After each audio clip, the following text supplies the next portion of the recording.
It's a key topic today, as it is any day at COP, but especially with the last night's news about the COP President Al Jaber. I'm really looking forward to speaking about this issue with the panel we have here today.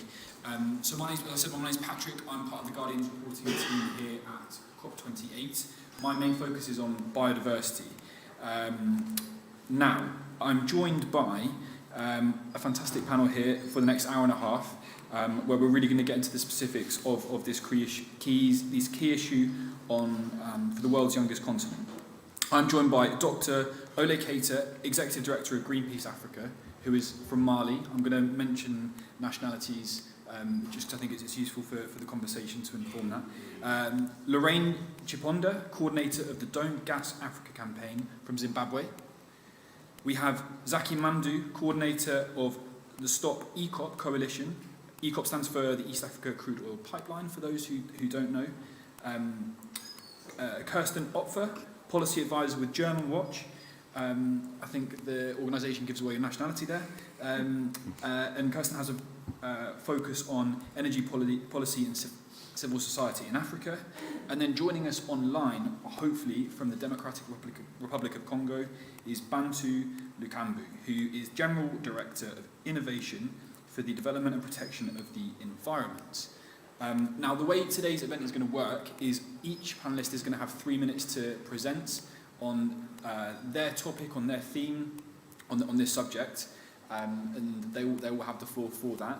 And then we'll be opening up to questions amongst the panel to begin with, and then with the audience and online. So if you are following along and want to make an intervention, stick your hands up, that's fantastic. I'll be moderating, so I'll be looking out for that.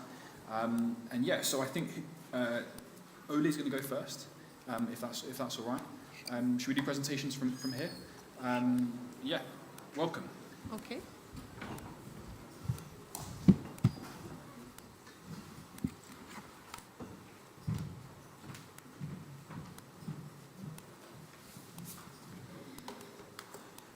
Good afternoon. Thank you all for showing up at our very important event, the most important that you would attend in this COP28.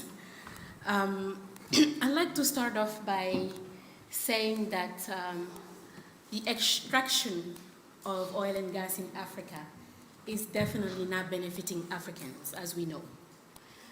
This neo-colonial model of development has never benefited African communities. We have impoverished communities since what we call independence to date, because our governments have been addicted to oil and gas, with, of course, the big polluters, the big oil companies who would come and extract oil and gas from the communities to the detriment of the communities, which is, as you know, has created a lot of public health issues for Africans, millions of Africans. We have issues related to soil fertility. So in terms of agriculture, farmers cannot farm their lands anymore. And you have land grabbing in addition to that. You have kids who are not able to study because they don't have access to energy. There's no electricity in most of our villages. And on top of all of that, you have conflicts. So this oil and gas addiction has never been for Africans. That's the first thing that I would like to mention here. Of course, African governments have a responsibility. They're in charge of our population. They're in charge of our development. How can we not learn what the West has been doing, which we know doesn't work? Yes, it has helped them to develop their countries, but to what extent?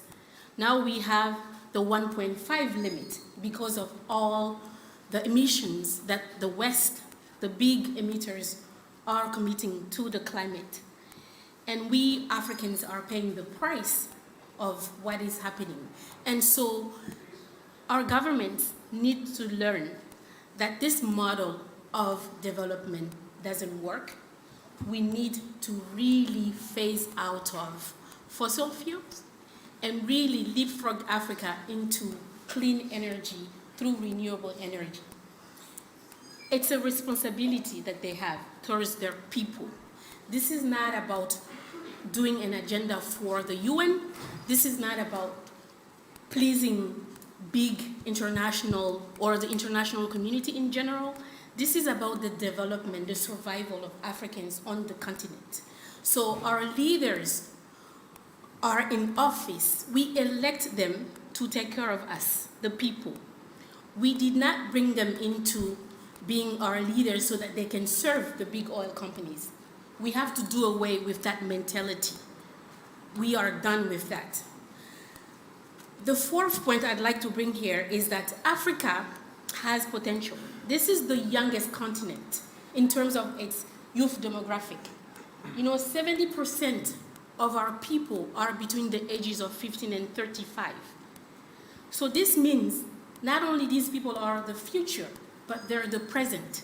So we need to really empower these young people so that they're equipped with the innovations, with the technology that we need in Africa to develop renewable energy. We need to harness this demographic dividend by investing seriously in renewables. And I'm not talking about just investing through the international community or through the loss and damage fund, which, by the way, is great if we can have access to that fund. But Africa also needs to have domestic resources. We need to show the world that we are serious about this. We are not doing this for anyone. This is for us. We've seen what Freddie has done in Africa recently. You've all seen it. We have extreme weather, heat waves, we have droughts, we have people dying just of starvation. In Kenya, this year, 4 million people are dying of famine.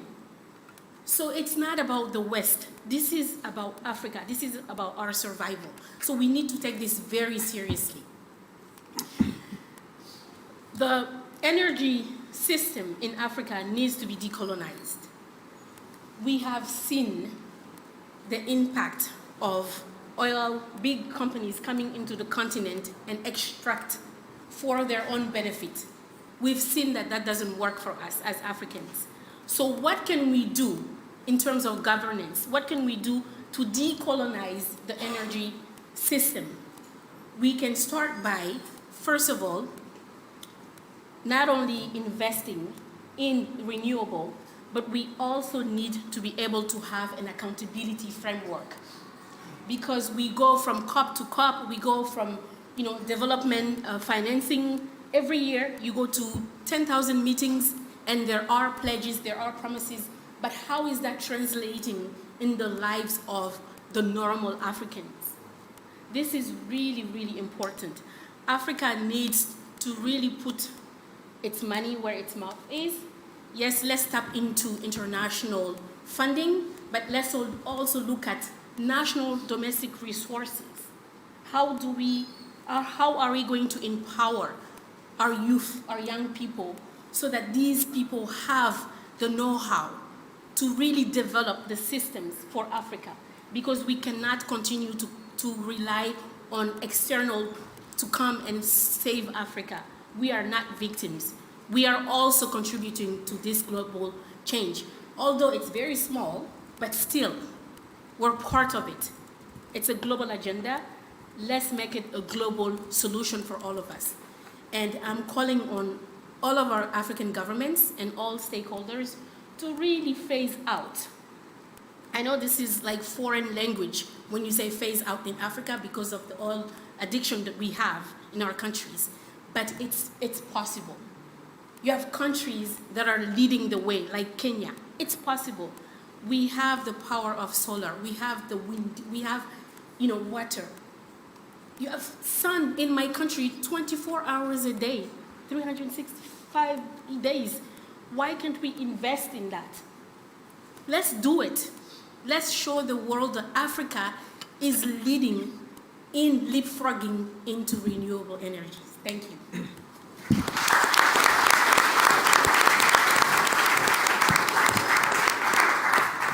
Zaki, you're next.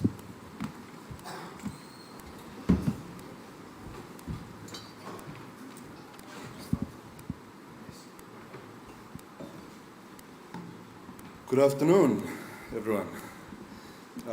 Thank you for taking the time to be here. My name is Zaki Mamdoo. I coordinate the Stop EACOP campaign, EACOP being the East African Crude Oil Pipeline, and I'm based in Johannesburg in South Africa.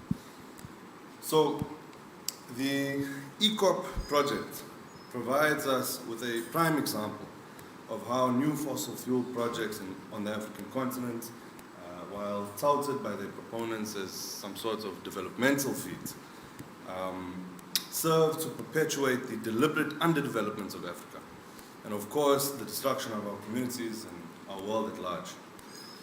Of course, bearing in mind that EACOP is not the only case study, but it is just one example of numerous projects across the continent which all share the same characteristic: violence and dispossession and destruction. In every sense of the word, EACOP is a neo-colonial venture. It is a massive 1,443 kilometer long pipeline from western Uganda through to the coast of Tanga in Tanzania.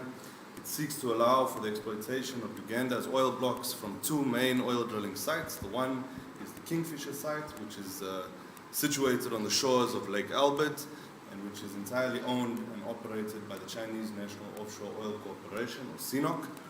And the other is the Tilenga site, which lies in the heart of the Murchison Falls National Park, and which is entirely owned and operated by Total Energies.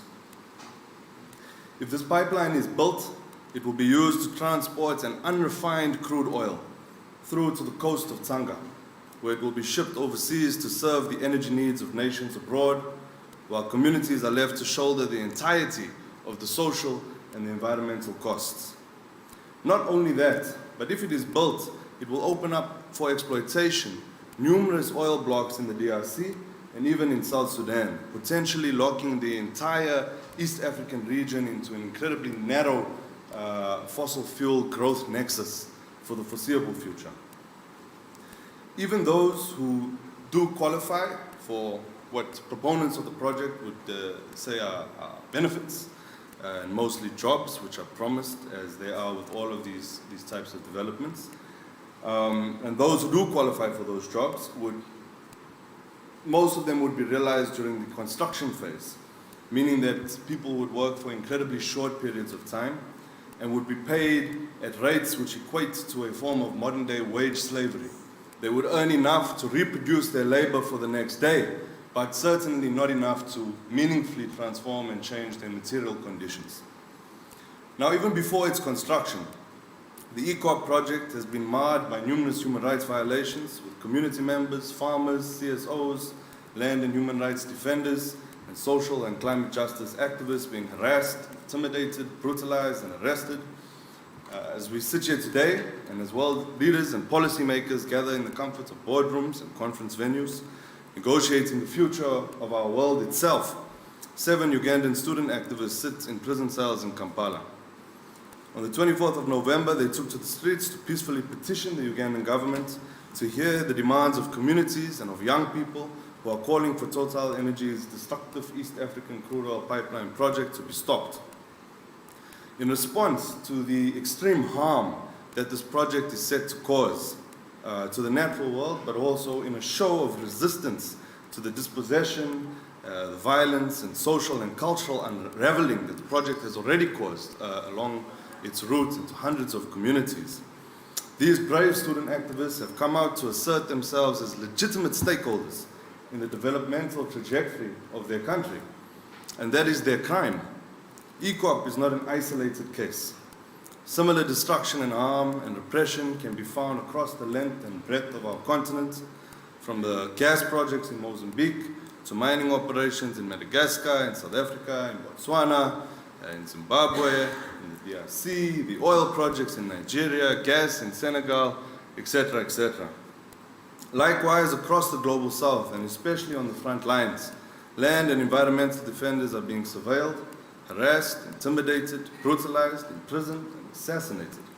Global Witness has reported that between 2012 and 2022, there's been close to 2,000 environmental defenders who have been murdered, with the vast majority of those killings going unpunished. In South Africa, we count the names of Bazuka Radebe and Mamfikile and Chingase, among those who have been assassinated in the last 10 years. We also know that this is not a new phenomenon and that there are many more. We still remember, for example, the contributions of Ken Saro-Wiwa, who was sentenced to death in 1995 after leading a movement to protect the human and environmental rights of the Ogoni people in Nigeria, whose oil-rich land was being exploited by multinational corporations. These assassinations do not happen in isolation, but they are part of a much larger trend. In fact, they are situated on the extreme end of that trend, involving the widespread and ongoing silencing of activist and community voices and the denial of their human rights and basic freedoms. Whether it is through bribery, co-option, direct intimidation, the employment of mercenary security forces, or through calling in political favors and getting the police to serve as a private army to protect the interests of capital, multinational corporations are often directly involved in the violence upon which the fossil fuel industry has built its dystopian empire. Against this backdrop of all of this, I think we can rightfully assert that history and current circumstances have proven to us that these projects, while promising prosperity, only serve to line the pockets of national and multinational elites. They are pursued with violence and imposed onto the people through brutality and force. They contribute to the ongoing energy poverty experienced by over 600 million Africans who lack access to electricity, despite the fact that Africa is a wellspring of the world's fossil fuel resources, going to show that fossil fuel developments in Africa do not serve the needs of Africans. That is not their design. The wealth generated from these resources only serves to build economies abroad, perpetuating the subjugation of African workers and the destruction of African communities. In countering this, we should not have to continue doing business with companies and nations who seek to perpetuate and reproduce the neo-colonial exploitation of our continent. Those are not partners who we can trust, because their interests do not align with the destiny of our continent. We need partners who can deliver renewable energy in a way that aligns with the aspirations of communities and which upholds the values of free, prior, and informed consent, of equity, justice, transparency, agency, collective benefit, and human rights. A true developmental partner would approach African communities to build an understanding of the cultural and material context of our people. It would seek to uplift the material through a deep appreciation of the cultural and the intersections that exist between them. In this, a true developmental partner must not exercise power or domination. Rather, it must work alongside African communities as an equal partner, not as a destroyer, nor even as a savior. As we look to upscale our renewable energy capacity, we need to prioritize projects which appreciate the contextual reality of our continent and which serve to address and offer redress for our interlocking crises of inequality, of poverty, of exclusion. In this, we feel it is fitting and just for Africa's energy package and renewable energy revolution to be born of debt cancellation, of reparations and restorative justice. It must be a push for energy systems which meet the material needs of our people and which necessarily then break away from profit-driven models entirely. These must be decentralized, distributed, and socially owned renewable energy systems which are capable of assisting in the provision of food, housing, security, healthcare, and of education to all of our people. The partners that we want in this venture are partners who recognize this and who care about the well-being of our people as much as we do. I'll leave it there. Thank you.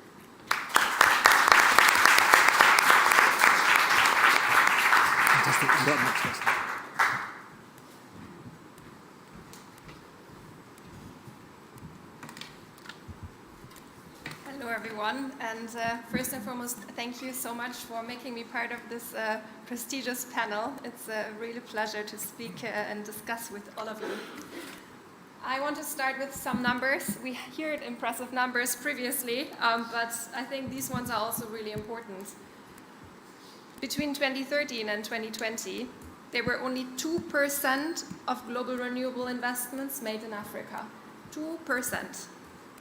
And that is at the same time true while Africa, the continent of Africa, holds 20% of the world's population and 60% of the best solar sites of the world. So how come? I don't understand. Well, let me come to Germany. Since I'm a German, I think my organization gave it away from Germanwatch. I want to speak a bit about, well, Germany as a development partner. And unfortunately, there's a lot of improvement for Germany to do. Just a few weeks ago, Germany announced 4 billion euro of renewable investments until 2030. That's a great start, right? But they also want to support African priorities and plans, such as the Africa Single Electricity Market. They want to support the Continental Power System Master Plan. I think that was launched at this COP, if I'm right. So sounds great at first, but also Germany has a very ambivalent role on the African continent. I'm sure you heard of our Chancellor Scholz going or traveling to Senegal and most recently to Nigeria, and there he closed a deal, $500 million of renewable energy investments. But at the same time, he also closed a gas export deal where Nigeria will supply 850,000 tons of natural gas to Germany, and that is supposed to increase to 1.2 million tons of gas. Again, I ask you why that happens. I mean, the $500 million is a great start. Why do we need this gas? It sends completely the wrong signal to African governments, because African governments are faced with decisions of where they export, which economic model they're using. And, well, the economic model that is perpetuated by such oil and gas investments is one that is export-driven, that is, well, exploitative. And it locks the African continent and African communities at the bottom of the value chain. Because what is exported is being a raw material with very, very little processing and very little jobs attached. And if there are jobs, they're very basic. There's not a lot of salary in there. And at the same time, these oil investments are also not for African. We heard it before. These oil investments, they are not for Africans. They're export-driven. So no African community is actually profiting from this, and we have seen this in the past. It also sends another wrong signal. There's something dropping from the wall. It also sends a wrong signal internationally. I want to add that component because it's important. We're here at COP28, right? And we are trying to land a comprehensive energy package that is composed of a full, fair, and funded fossil fuel phase-out, that includes renewable energy and energy efficiency targets that are ambitious, and that also includes financing for those countries, like African countries, that need financial support to actually implement those targets. But Germany hasn't signed the High Ambition Coalition so far yet. High Ambition Coalition is a coalition of very progressive countries from the global south and countries from the global north, and usually they have a very big effect on making a climate conference successful. But Germany hasn't signed it. Why? Because of language on energy that they weren't happy with, probably related to the gas deals they're currently making, on oil deals they have made. So it is a bit of a shame, right? There's such big potential for Germany to become actually a good development partner, like Zaki explained to you what that looks like. But at the same time, there's still these things happening. So what do we want? We want Germany to become the true development partner for Africa. It's actually Germany's responsibility to support African countries constructively. For example, with a heavy emphasis on energy access and a heavy emphasis on local value creation. And this is also, again, important in this context on the international stages, because if rich countries like Germany don't support African countries, how are they actually supposed to implement these ambitious targets and goals of fossil phase-out, of renewable energy and energy efficiency targets? So these financial supports, they are urgently needed. They're just, and they must be focused very much on SDG 7, on achieving universal access for everyone. Thank you.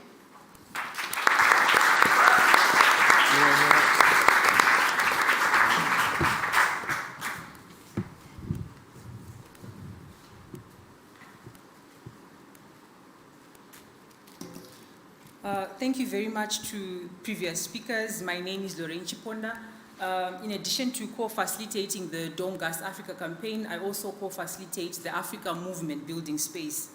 So just to continue the discussion that we've been having, I really want to emphasize that Africa has been trapped in a dirty energy complex based on fossil fuels, which continues to spread its tentacles, seeking new territories or to distract, to extract, and to profiteer off of. So just to emphasize on this point, what I mean by dirty complex system, energy complex, we're seeing that most corporations are still perpetuating the colonial legacy, whereby they continue to extract cheap commodities from Africa for the benefit of countries in Europe. And despite the fact that the earth is heating up, we're still seeing new investment in dirty energy, including gas. And a false narrative is being spread that gas is a transition fuel, despite the fact that we know that gas is a fossil fuel. And it is high time we start calling gas not a natural gas, but a fossil gas, to emphasize and to keep on bearing in mind that it is a fossil fuel. New gas in Africa is going to lock Africa in dirty and dangerous fossil production and infrastructure that is threatening people, nature, and of course the global climate by increasing future emissions for Africa. I'm going to give an example of Mozambique.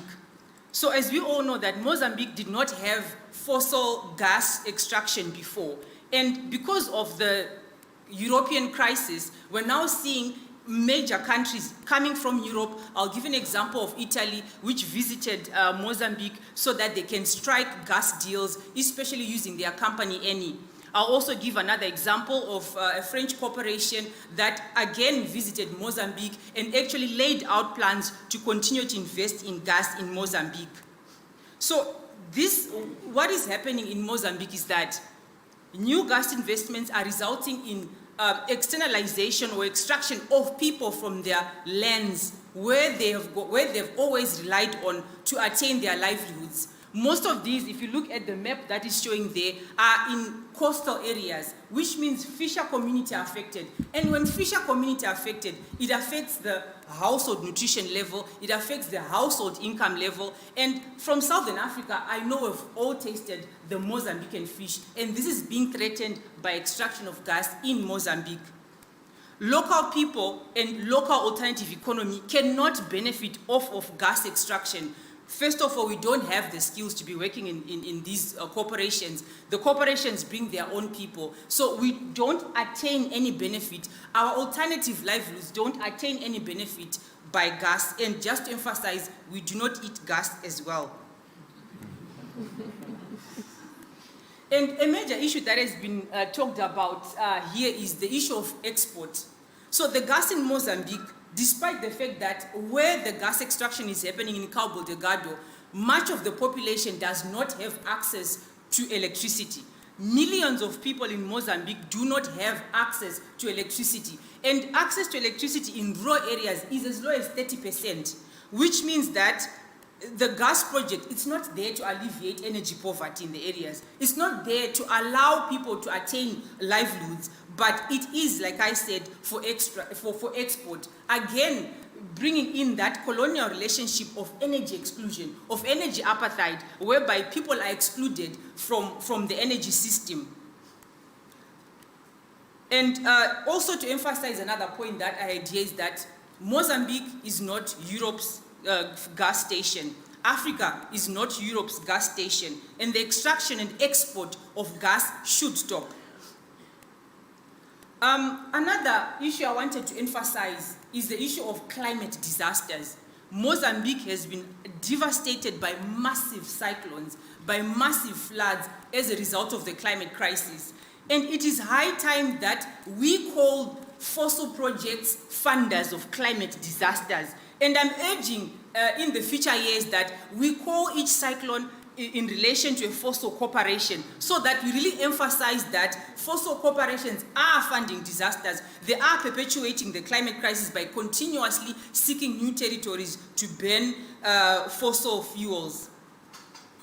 So I also noted with grave concern that 70% of all the energy sector investments between the period of 2015 up to now have been based on fossil fuels. So this shows that in as much as world leaders have been talking about transitioning towards clean energy, it is still not showing in the numbers, in the financial figures. And when we're talking about a transition, for African people, it is about changing the systems that have been housing the energy industry. So what is the system? Finance is one of the pillars that is holding up the energy industry. We need to radically transform the finance architecture to ensure that it speaks to the needs of people on the ground who are suffering from energy poverty.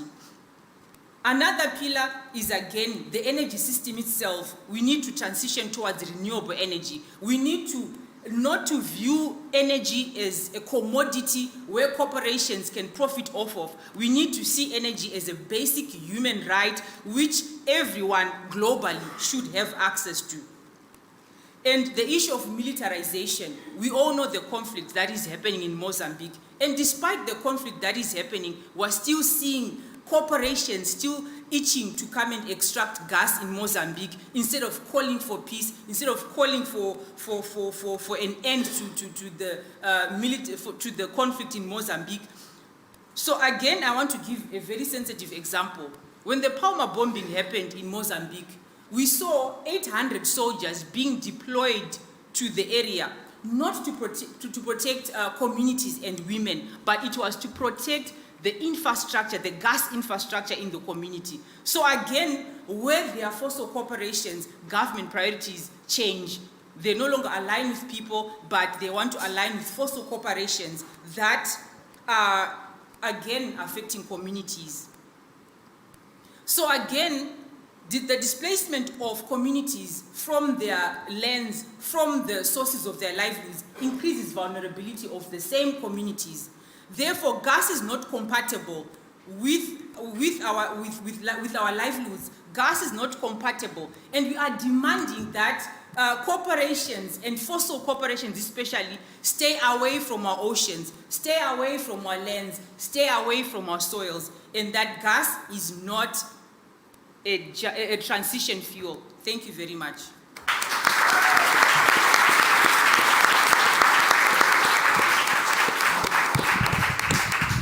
Fantastic. So our fifth and final speaker should be Bantu, who is joining us from the Democratic Republic of Congo. And Bantu, I don't know if you can hear us, but you are on the screen here in Dubai. Hello. How are we on the... Bantu, the floor is yours if you can hear us. How's the audio? Oh, hello? Bantu, keep talking. Hello. We can hear you here in Dubai. Good morning. Good morning. Or good afternoon. The floor is yours. My name is Bantu Lukambo. I'm a Chiponda. Born in Bichumbi, which is a village in the Virunga National Park. My name is Bantu. I was born in the village of Virunga National Park in Bichumbi. Depuis 2000 que j'avais commencé le combat de la protection de l'environnement. Since 2000, I have sought to combat the environment.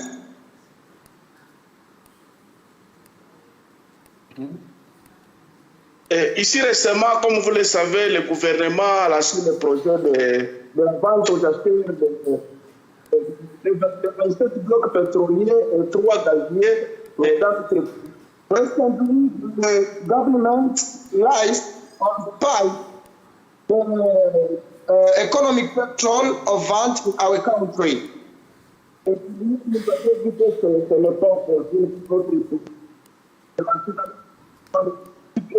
on a vécu l'exemple de la pollution au niveau des montagnes. And for us, it's not important to adopt that idea of the exploitation of petroleum because the pollution of one. Et puis, ça nous a fait la chair de poule, ça nous a créé la crainte. And for us, it has created the crime. Surtout que nous avions déjà vécu l'expérience du delta de Niger, où le pétrole pollue et maintenant pour la vie des communautés et de l'environnement en général. Because we have assisted the pollution of Rwanda, the petroleum has affected the life of the community and the population. C'est pourquoi nous avons demandé à notre gouvernement que ce n'était pas opportun de se lancer dans. Bantu, I'm really sorry to jump in here, but we're struggling to hear you clearly here in Dubai, and I want to make sure that this keeps going. So I know you were there with the translator. What we're going to do, if that's all right, is we're going to start the Q&A with the panel here, and then if you could readjust yourself so that the translator can speak clearly, and you're telling the translator, because that's the issue here at the moment, that we can't quite hear what the translator's saying, then I'll bring you in on some of the questions that we have for the panel, if that's okay. And I'm really sorry that we can't hear what you're having to say. As a reporter at The Guardian, I've been writing about the issues that you're talking about of oil and gas exploration in the DRC, the most intact major rainforest in the world, and these are really important issues that we're not hearing about at the moment. So I'm sorry we can't hear that, but we'll definitely get onto that in the panel if that's okay, Bantu, and sorry again. Look, I'm going to open questions up to the panel now, if that's all right. And I want to, I mean, look, we've heard about a lot of what's going wrong and problems, but many of you in your speeches and presentations were reflecting on opportunities. And I wanted each of you, if possible, to talk about good examples, things we should be latching onto, certain countries, certain regions, certain communities that are getting it right, that Africa can latch onto and learn from. They don't necessarily need to be on the continent. But Dr. Keita, I noticed that was a special theme in your talk, and maybe we should start with you on this one. Sure, yes. There are opportunities in Africa. As I've said, if you take, for example, the president of Kenya, Ruto, has been leading the Africa Climate Group. We went from the COP in Egypt, where there was a gain into, the decision for operationalizing the loss and damage fund, which now became a reality. From there, he really led the Africa Group to build the momentum, and he organized the first Africa Climate Summit in Nairobi back in September, with clear agenda as to how we should position Africa as a leader in the renewable energy. Of course, you have also challenges in terms of the whole carbon market issue that we are grappling with. We'll get onto that. Yes, but there are opportunities. They're making deals now with Germany, with the EU, and other countries in terms of leapfrogging Africa into this momentum of renewable energy. And he's going from country to country. So you have Rwanda, you have the Congo, Brazzaville, you have Uganda, you have countries that actually would like to follow the model of Kenya, where we are currently at between 70 and 80% into renewable energies. Of course, the goal is to be 100% by 2030. And the beautiful thing about that is the youth, the innovation part. Kenya is a big innovation hub for Africa. And so his whole thing is to invest, harness this demographic dividend that we are talking about, the youth being the future and yes, the present of Africa, tap into that demographic dividend and bring them into the renewable energy solution. So investing in those young people to actually develop equipments that we need in our villages, so that we don't always depend on the external world to come and fix, plants, solar plants, for example, in Africa. We can build our own industrial systems in Africa with renewable. So there are opportunities, and we should be tapping into those opportunities. So the youth, the financing framework that Africans themselves are thinking about in terms of national domestic resources, but also working with the private sector and the international community to have access to these funds. And of course, when we talk about having access in terms of the financing part, what is it for Africa? Are we pushing Africa into being more in debt? We are already highly in debt as a continent, all of our countries. So are we talking about financing in terms of concessional loans, or is it grants, or what is it? So those opportunities that we have at the disposal, I think we really need to materialize on some of these things, building on the momentum that the Africa Climate Group already is envisioning for the continent. Lorraine, do you want to come in here? Who inspires you? What are the examples we should be latching onto? Well, to me, I would really identify maybe countries such as Vanuatu and Colombia that signed on to the non-fossil fuel proliferation treaty. Those are countries that are inspiring, because this is what is needed at this point in the world. And very few leaders, especially global powers, they've not mentioned a phase out of fossil fuels or any such treaty. Great. And Zaki? So, look, I think, I'm not sure, and of course I'm no expert on Kenya. Not sure whether Kenya gives me a huge amount of hope. I do think that the positions that they've taken and the steps that they've made are certainly a step in the right direction. The recognition in itself that this is a crisis that is born of fossil fuels and of industry and trying to change the ways in which we power our economies is incredibly, incredibly important. And of course, we welcome those steps. We welcome those marginal victories as they come. We welcome those who commit to sign on to the Fossil Fuel Non-Proliferation Treaty. We welcome those who commit to pledges to triple renewables, and those who commit, to keep fossil fuels in the ground. What I would like to say, though, is that, and I'm sure we'll get into false solutions. So let me stick to hope. Look, the entire crisis is an opportunity. The entire collapse of this climate is an opportunity. It's an incredibly frightening one.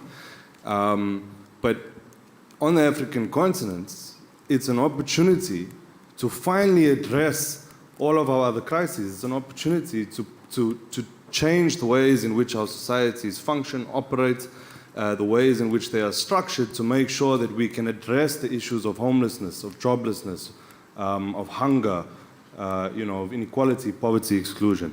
And so for me, there are projects which are taking place across the continent. One example is a partner organization that we work with in Uganda called CESIC. I forget what the acronym stands for, but CESIC has embarked on a project which of course is severely underfunded, but equipping women in communities that are on the front lines of the EACOP pipeline, equipping them with the material as well as the skills needed for them to build solar batteries and install them. And of course, for me, this is a recognition of the way in which there are no grids in these areas. You can't just have massive solar projects and automatically connect people. So it's incredibly localized. But what it does also, it allows these women to put food on the table for their families. So it is a solution that is very small scale, but contextually appropriate. And it provides that much needed energy access. And so for me, it's projects like this which need to be upscaled and supported in order to have this meaningful impact on people's lives. When you're speaking of things that need to be upscaled, Kerstin, I was struck in your presentation 60% of the best solar sites in the world are in Africa. That's astonishing underdevelopment of the potential, right? I mean, what's hope for you here? I mean, that's a fantastic, a very kind of impression-giving stat. I'm always a very hopeful person, so I see two major opportunities here. First, well, many African countries, not all, but many, haven't locked themselves into the energy systems of the West, of Germany, where we are using fossils. It's extremely centralized and very, very difficult to transition for us, let me tell you. So they have like this immense leapfrogging potential, leapfrogging fossil systems that are centralized towards people-centered, 100% renewable energy systems. That's the first one. There's another one I want to mention that is not so easy. We have heard Ruto and also our Chancellor Scholz speak of win-win situations at the Africa Climate Summit multiple times. And I do believe that there are win-win situations, especially in building local value chains for renewable energy future, like building solar PVs in Africa, right, or batteries in Africa. And that's, from our Chancellor Scholz's perspective, also diversifies Germany's trade partners, because we are very, very dependent on China, and dependency is never a good thing on a single partner at least. But let me also add, it's not that easy, because we don't want to perpetuate this like extractivist model that we have seen in the past, right? At the same time, where we need to build those value chains, we also need circular economies. We need to reuse material more. We cannot just continue using resources at the scale we are using them right now. And that also is a clear command at myself and my fellow Global North friends. We need rich countries like Germany to reduce our energy use and demand and our resource use and demand. Otherwise, it will not work. Communities will still suffer. And we, of course, need all the things, all the wonderful things that Zaki mentioned in his speech, participation, free prior informed consent, transparency. Of course, that is absolutely key. And finally, well, I'm talking about export, right? But again, it's not that easy. First, local use, first and foremost. Second, regional markets. Africa has a great potential to buy their own products and then export to the Global North. Great. I mean, to pick up on another theme in Dr. Keita's talk, Africa's partners in this path. I mean, look, it's Europe, it's America, but now China is a huge investor in Africa. The Russians too, in recent years. And could you begin by kind of reflecting on who's kind of Africa's maybe positive partners are on this path at the moment, and the risks that come with kind of the history of some of those, and the legacies of colonialism? Well, it's a big question. Sorry. Yeah, I mean, it's the scramble for oil and gas. There's no positive partners. Right. They're all in there for their own self-interest. That's the truth. They're not in Africa because they love Africa. They're not in Africa because they want Africa to be developed. Africa has to know that Africa has to love itself. Africa has to develop itself. Africa has to make the decisions for Africans. And so, you know, it's I don't even blame these oil companies. I blame my own governments. They can say no. I mean, I know there are consequences of saying no. We've seen how sometimes coup d'etats happens because African governments have said no. We know the politics going on. But this is, you know, now you have the power of the people. Africans are now saying we are fed up. You've seen what happened in the Middle East, right? With the spring, I forgot the Arab Spring. Yeah, the Arab Spring. That really sent a big signal to sub-Saharan Africa to say, the youth, to say, get up. You know, this is your country, this is your continent, you have the power. So let's not pretend that these companies come because, or these countries, whether it's Europe or America or China, they're not there for Africans' interests. This is a model of extraction. You know, I'm powerful, I have the tools, I have the means, I have the money, I can go in and profit from your resources, and if you allow me to, I will do it, even to the detriment of your people. I don't care, because all I want at the end of the day is money. These people are addicted to this oil and gas, and it's up to Africans to say no, no more. Let's use our natural resources that we have. You don't have to pay for anything. You have it naturally. Why don't you invest in using that as your source of energy? So there's no positive partnership in anything dealing with oil and gas extraction. That's the full truth.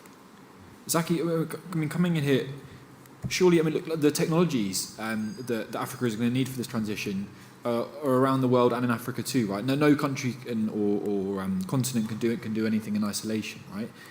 Do you not see friends along this path, or is it really as Dr. Keita says? So look, I echo the sentiment that Dr. Keita has put forward. I think there's a lot of truth in that. Look, private companies carry one mandate and one mandate alone, and that is to generate profits. And states and governments carry the mandate of serving and looking after the interests of people.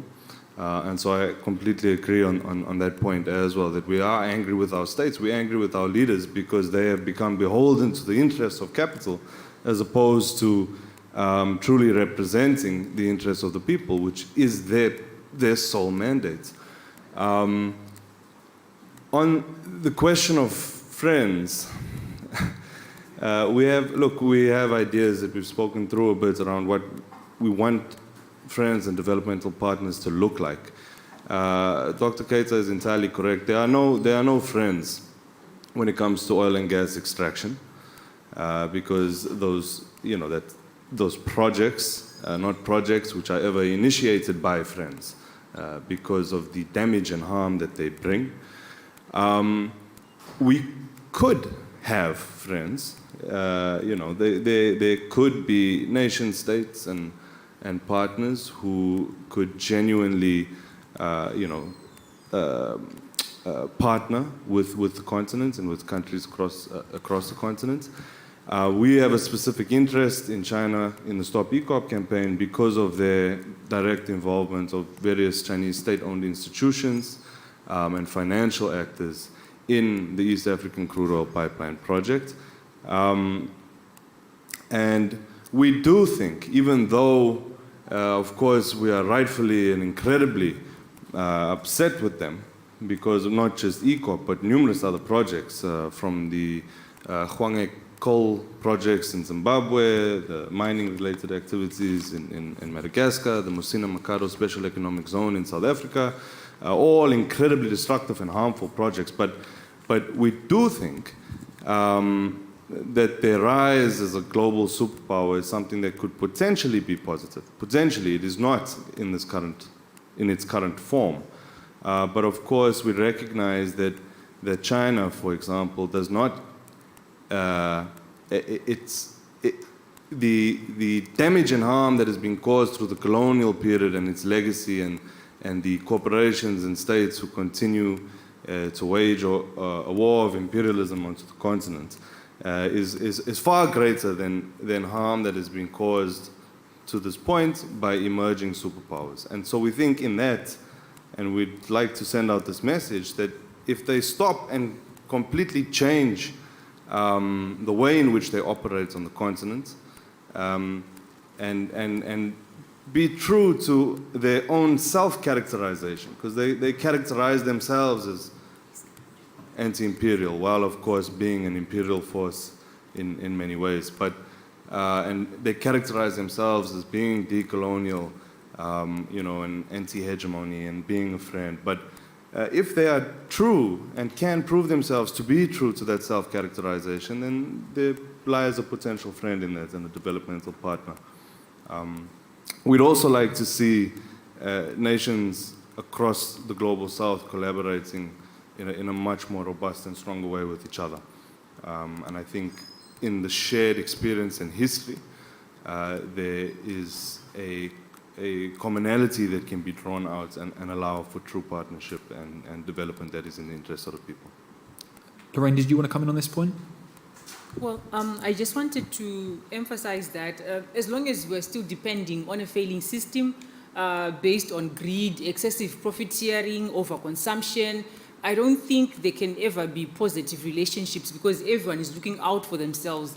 And the same system is backed by a finance system that is unequal, a trade system that is unequal.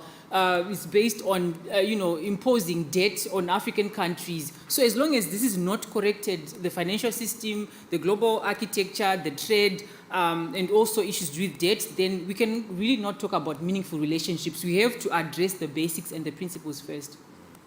Okay. I'm told that Bantu has hopefully updated his, or the internet connection's been changed, so hopefully we can get some input from Bantu. And this is where I wanted to ask a little bit about forest carbon projects and the link here to the development of oil and gas that we're seeing around the world. Guyana has been a pioneer in this in South America.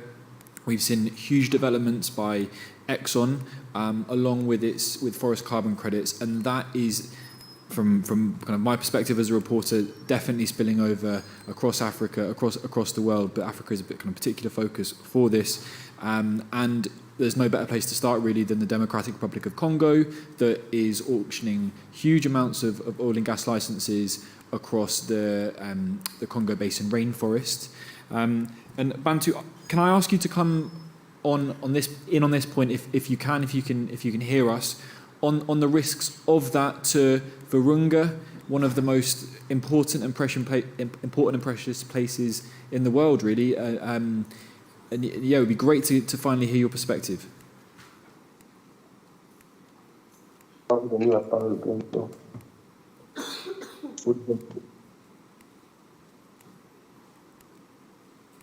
Can you hear us okay? Yeah. Okay, fantastic. Bantu, what I'm asking about is, could you tell us a little bit about the situation in the DRC, the oil and gas auctions, and how they threaten Virunga National Park specifically? Okay, merci beaucoup. Thank you very much for that question. Pour le moment, now the situation of the Virunga National Park is not good.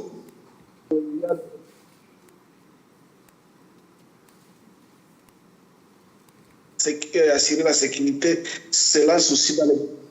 Because we have more of a group arms and the soldiers Bantu, I'm really sorry, but that's still not working for us here in Dubai. Could one of the other panelists come in on this, right? So I did some reporting at the start of COP on this, that we're now seeing, kind of closely linked to oil and gas deals, African governments now signing off huge areas of forests in big carbon deals that are being negotiated where we are in Dubai, that could potentially be the start of a kind of new industry that will be used to justify the continued exploration of oil and gas and use of oil and gas around the world. And so, in effect, we have a scramble for a new commodity that covers huge areas, affects millions of people's livelihoods. It's really, really, really rather worrying. I don't know who wants to come in on that first. Sure, Lorraine, go for it, yeah. Okay, so from the work that we've been doing in the DRC with other CSOs, I know that the DRC auctioned 30 blocks of gas and oil, 27 are oil and the 3 are gas. And these are corporations from different countries, including the US, including Canada, as well as others. So now, what again we are seeing is still a scramble and partition of African resources for the benefit of rich nations, of nations that again are still perpetuating the same system that I've been talking about of capitalism based on greed. So again, this does not work for African communities. indigenous people have always been custodians of the environment, and displacing them off of their land rips away the dignity of the people, takes away the cultural heritage of the people, lends our forests actually a cultural heritage, and we attain our livelihoods from the same.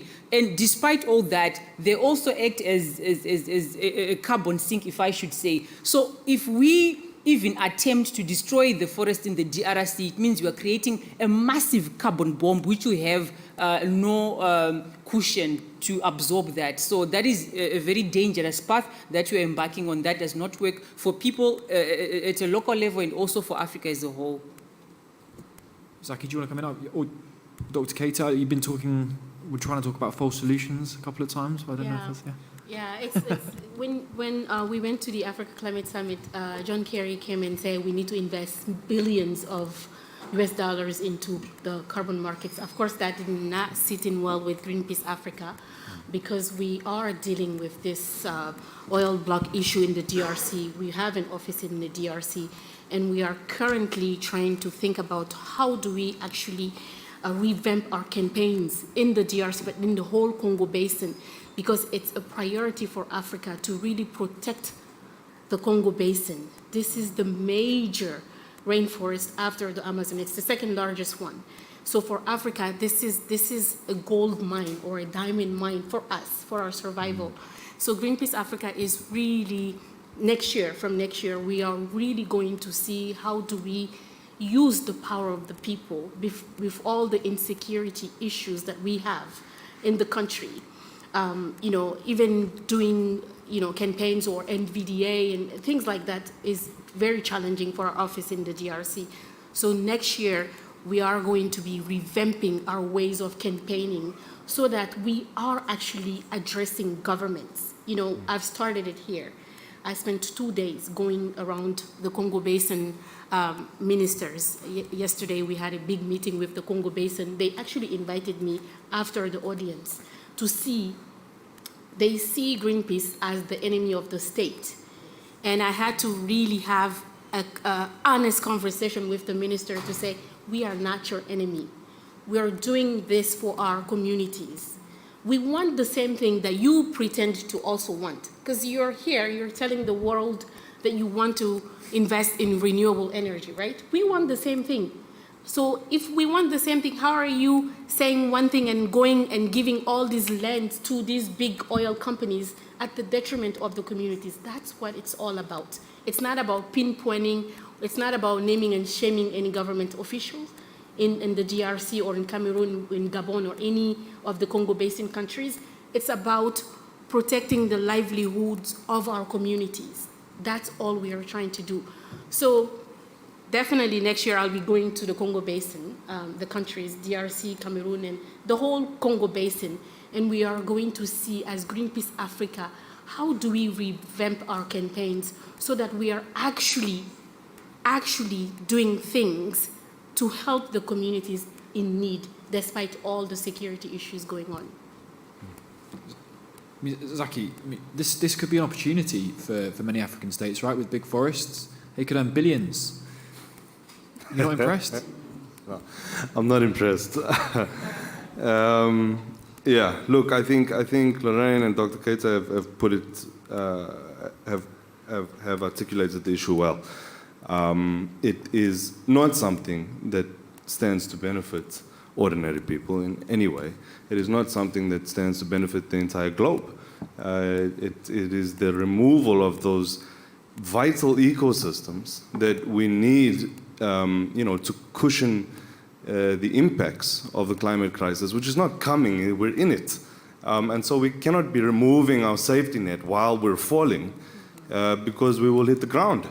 And so it's an incredibly worrying development, and one which cannot be easily resolved. You can't just replace these ecosystems by planting a few trees and moving some stuff around, and they completely collapse. And when they're gone, they are gone for a long time, and they will take a really long time to redevelop and and serve the purpose that they currently do. And so these areas, these sites need to be protected, at all costs. It is in the interest of our entire species. It is in the interest of every species on this planet that these sites are protected, and that the communities and the people who have lived alongside, especially indigenous communities that have lived alongside and in many ways as a part of these ecosystems, that their lifestyles are protected and preserved as well. Because what happens with these projects, especially when communities are involved, is that their lifestyles are completely uprooted, and they are pushed into the machine of capital. They are pushed, to eke out a living, instead of living, living in the ways which they have been and the ways which they've been able to provide for themselves over thousands of years. I'm about to open up to the floor for questions, so please get them ready. But Kerstin, a final one for you. Look, a carbon market is being designed around us. Big consumers of fossil fuels produced and extracted in Africa are going to maybe buy up carbon credits based on protecting Africa's forests, right, to continue their extraction and use. Is that not something that interests you? Is that not something Germany should be looking at a bit more? Gosh, I hope not. I'm really fascinated, to be honest. It's fascinating what creative ideas oil and gas companies have to continue their business model, right? I mean, that sounds so good at first, but if you really look into it, it's actually, it's a crime. Because what does it assume? The basis of this argument is that a very colonial mindset of, well, Africa has so much open land, so much free land that we can just buy. This is not true. There's communities living and using that land. It's their home, it's their right to be there. Those land rights are not secured and they're taken away. That is absolutely not okay. And then on the technical side, well, how is this even going to be calculated? There's a huge lack of transparency there. We are not really sure if the carbon that is supposedly sequestered, how much it is and how stable it's actually saved. So I'm sorry, but there is no excuse. We have to stop emitting carbon dioxide and all other fossil fuels. We have to stop. There's no excuse and there's no way out, but this is not a solution. I'm sorry, no. No, I'm sure there's a lot that we've missed or not talked about. So are there any hands up, any questions that have hit? Yeah, have we got a microphone that we can grab? Fantastic, yes. Okay, there'll be one going around. Should we, yep, hands up, sorry. Should we take a couple of questions at a time and keep going around the room that way, and panelists can jump in as we go. So let's take. Okay, that gentleman first. Yeah. Mine is a quick contribution to the markets Yes. conversation. I think markets are not new. We all of us know that they started in Kyoto, and they have not worked. Actually, there is an Africa Carbon Market Initiative, the voluntary initiative, I think, is a pollution permit, like the panelists say. We have reports that have documented that market initiatives have driven communities out of their land. For example, Amnesty International has documented stories in Kenya where communities in Embobut forest were driven out of their lands for carbon projects, carbon market projects. We have the Northern Rangelands Trust Project that was touted as one of the biggest carbon projects in Africa. We had recent expose speaking to the issues of the project changing ways of lives of communities that have made these communities withstand the ravages of climate impact. So markets are a distraction to find real solutions. Like the panelists say, we need to stop emitting. Another thing I wanted to contribute to was about interest. Investments in Africa's energy always has been driven by foreign government and company interests. For example, when recently Europe wanted to win off Russian gas, we have seen now a concerted effort for investment in Africa's gas. In whose interest? Not Africa's interest.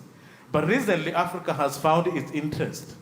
During the Africa Climate Summit, African countries' leadership came up with an ambitious renewable energy investment. As the world is talking about tripling, Africa is talking about investing, increasing its capacity 5 to 6 times. But there is a question of also misaligned cooperation, because as Africa is talking about increasing its renewable energy capacity, our partners are talking about investing in gas when they know very well they are coming up with carbon border policies that are going to make any investments in high carbon intensive industries uncompetitive. So Africa has found its interest.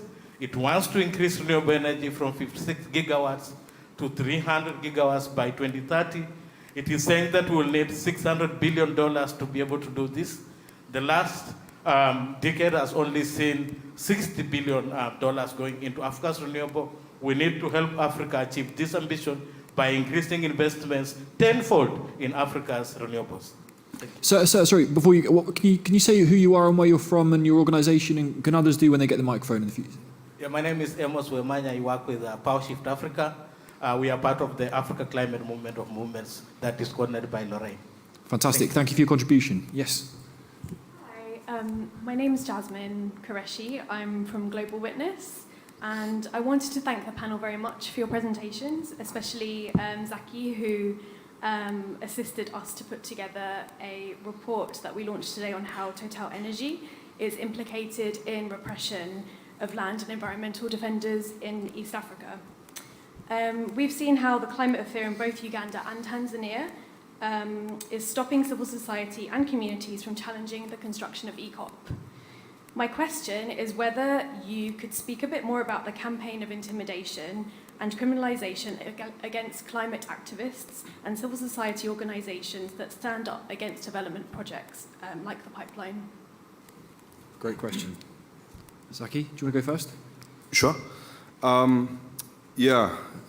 So I spoke a little bit to it in my opening remarks, and I'm really happy that this report has come out, because look, this intimidation and violence against defenders is something that has been a constant for years and years. It's something, in my opening remarks we spoke about how in 1995 Ken Saro-Wiwa was assassinated, was sentenced to death. Sorry, long day. But this is something that has continued and is still continuing to this day. In the case of EACOP, we've seen, student activists being arrested currently, as I said earlier as well. Currently, there are 7 student activists who are sitting in a maximum security prison in Uganda. Maximum security prison because the state prosecutor failed to appear in court, and so they were remanded to this the Luzira maximum security prison where they're sitting right now. But in the case of EACOP as well, we've seen Ugandan CSOs have their offices raided and ransacked.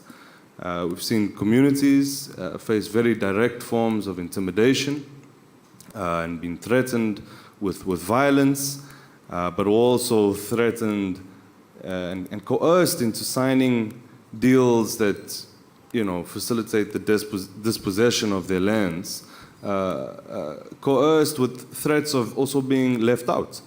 When promises come of some form of compensation, promises, and of course, nowhere near enough compensation, unfair, inadequate compensation, but promises nonetheless which exploit the material circumstances of people, and which can seem alluring. But communities who have resisted have been threatened, well then we'll take your land anyway.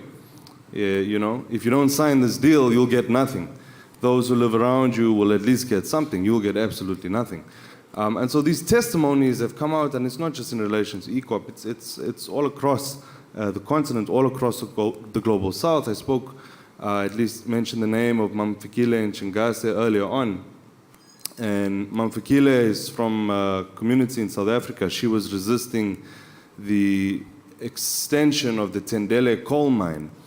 And there was this bribery that was going on where the corporation was turning the community against itself and was paying off community leaders to support the extension of this coal mine. The extension of the coal mine meant that they all have to move, but also that their ancestral sites where their ancestors and loved ones are buried would be uprooted and excavated. And Mamfikile was the only one who stood firm of that group of community leaders, even though she was offered, I think an amount of 300,000 rand, which is not a huge amount. You can do the conversion later. And she was offered that amount of money to support the interests of the project, and she refused and she resisted, and armed gunmen broke into her home and assassinated her in front of a 5-year-old grandson. And that is the kind of violence that these corporations perpetuate in the interests of profits above all else. And that is what frontliners are confronted by in different ways, in both immediate physical harm and physical violence, but also symbolic violence, which is incredibly detrimental and incredibly harmful. I hope that answers the question. I kind of got carried away. Does anybody else want to come in on the panel before we take another question? Yep. Lorraine.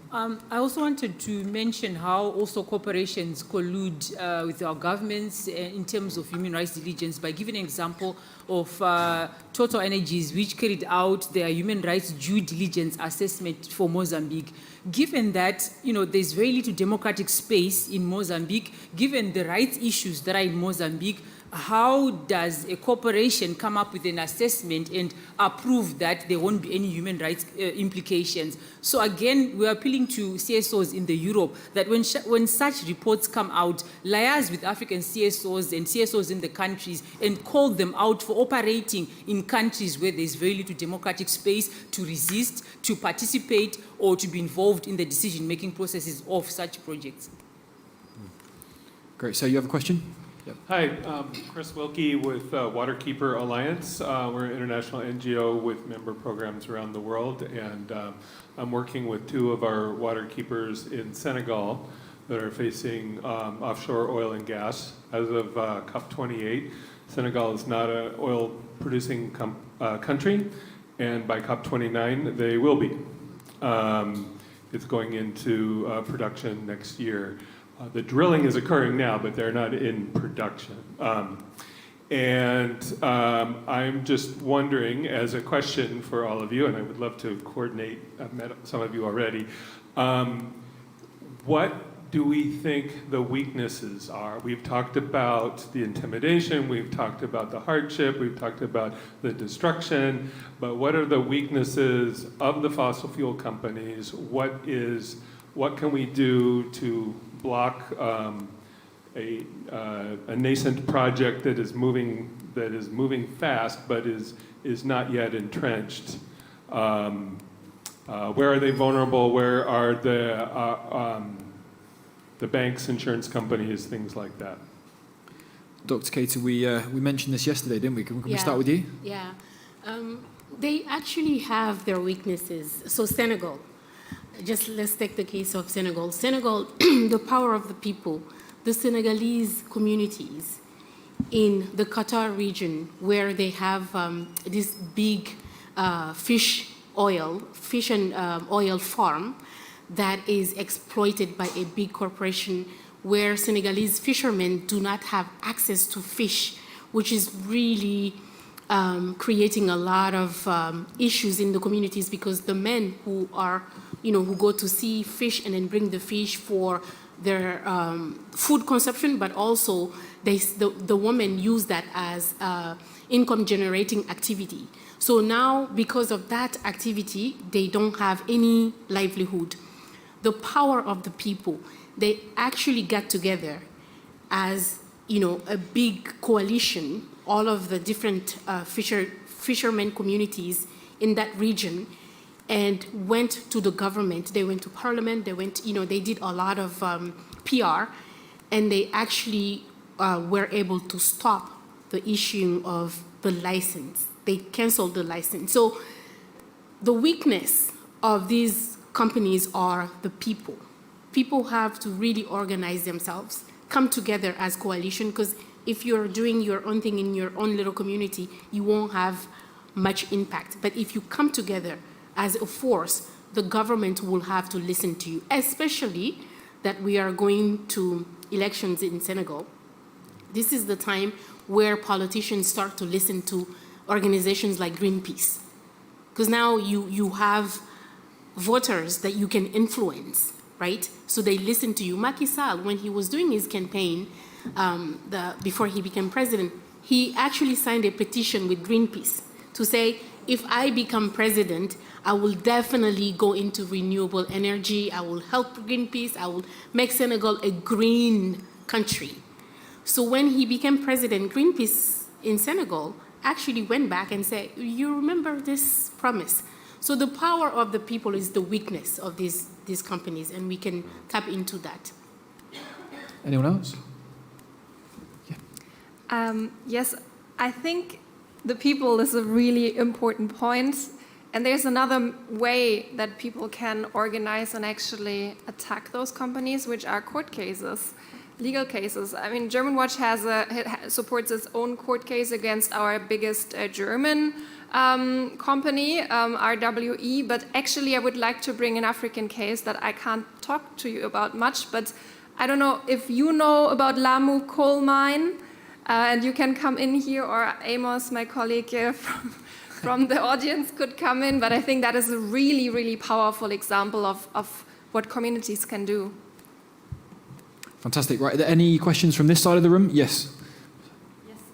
Is this on? Yeah. My name is Lisa. I work for Climate Alliance Germany. I found it really interesting what you said about the potential for leapfrogging in African countries.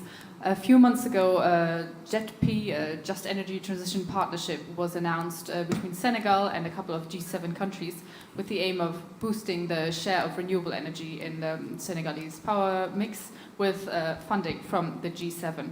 I'm curious as to what you think, whether this could be a blueprint for other countries in Africa, whether you think those kinds of partnerships would bring solutions to some of the issues that you mentioned, or do you think that actually it's not enough, or it doesn't really solve the issues? Thank you very much. Who wants to come in here? Sure. No, I think it's a good start. It's not enough. It's definitely not enough. We need more partnerships that actually benefit Africans. But the thing is, you've seen so many more, so many different partnerships as such in so many different G7, G20, AU summits. It's always development finance. It's always climate finance. It's those partnerships are good, but the biggest issue with these partnerships is the implementation at the national level. They go and sign these big deals, and makes a lot of noise in international media, national media. But when you come down to the country level in Senegal, it does not translate into anything concrete for the people for the Senegalese. And so, how do we make sure that when these deals are signed at the international level, how do we operationalize it at the national level? How do we hold our governments accountable for the proper implementation of these partnerships? It's good, but there needs to be an accountability framework. And that is the biggest thing lacking in Africa. Here, they've signed all kinds of partnerships in this COP. But just wait 2 years and you evaluate the implementation. It does not translate to anything. So how do we continue to sign these big deals and we don't, the African people are not, they're still poor. They still have issues with electricity, issues with development. So for me, as a normal African, I don't see the benefit of these deals. It's a good PR, but what about the actual translation for the communities? So for me, that's a bigger issue that we need to look into. I also wanted to add on the issue of just energy transition partnerships. I know South Africa has one, Senegal also has one. The issue here, again, is the issue of commercialization of the Just Energy Transition Partnerships. If you look at the South African one, it's based on loans that are very expensive. So again, when we look at those, we're only seeing an increase in debt burden of African countries. And when the debt comes, it then is put on the backs of poorer people and poorer communities within Africa. So as long as they are coming in the form of debt, then it means they might not necessarily work. They're just something that is going to burden us as we are trying to transition. Another aspect is we are transitioning because we're trying to move away from fossil fuels. So the same countries that are signing on Just Energy Transition Partnerships are still not talking about phasing out, especially of new fossil fuels. The same countries are still, trying to engage in gas deals. So again, for me, that does not work. When we're talking about the transition, all resources should be aimed at increasing renewable energy. And as a colleague of mine once said that the issue of energy, it's not something that you can put on a menu and we ask countries to pick what they want, whether it's nuclear or renewable energy. It's a package deal which should include the phase out of all fossil fuels, including gas, and also just embracing and increasing renewable energy. Great. Now, look, we've only got a few minutes left. And there is another event after this, so we do need to stick to time. I had one final question for the panel, and please keep your responses short. In about a week or so, we hope we'll have an ambitious final text agreed by parties here in Dubai. What should it say? What should it say on this subject? What is your big hope on, well, I guess phasing out fossil fuels in Africa, right? Maybe that's too much of a leading question. But Kerstin, let's start with you. Yeah, I mean, you already said it. We are hoping for a full, fast, and funded fossil phase out. Sorry, I'm also getting tired. Funded, I think, is the key word for many African countries. We can't do this without financial support, and that needs to, well, I am hoping at least that the states and governments present here will acknowledge the need for finance. And then next year we have the NCQG and we have the finance COP, basically. It needs to be much more concrete, but at least a commitment and an acknowledgement of the urgent need for more finance for countries in the global south. Zaki? I suppose the same. What I'd really like to see, and I doubt that we will get what I'd really like to see, but I think it would be really important that justice is embedded in the meaning of the outcomes and not just in the rhetoric. And it's not surface value, but those outcomes themselves are rooted in justice through and through. For Africa, we'd like non-conditional grants, reparations, and restorative justice. And we'd like the experiences and the lived realities of African people to be central in all of that. Great, Dr. Keita? Equitable financing, transfer of technology, capacity building, and political will. Lorraine? For me, since I'm from Dongas, Africa, I would say no funding of fossil fuels and a phase out, and in a manner that does not leave loopholes or gaps by using words such as abated and unabated. The sentence should just be very clear, precise, and just phasing out of all fossil fuels, including nuclear. Well, we heard it. Thank you so much. That was a fantastic panel. A really, really interesting conversation. Of course, it was lacking the input of Bantu, and I'm sorry we couldn't hear what you had to say, but the internet is like that sometimes. Thank you so much for coming and listening along. And one final round of applause for the panel, please. Thank you very much.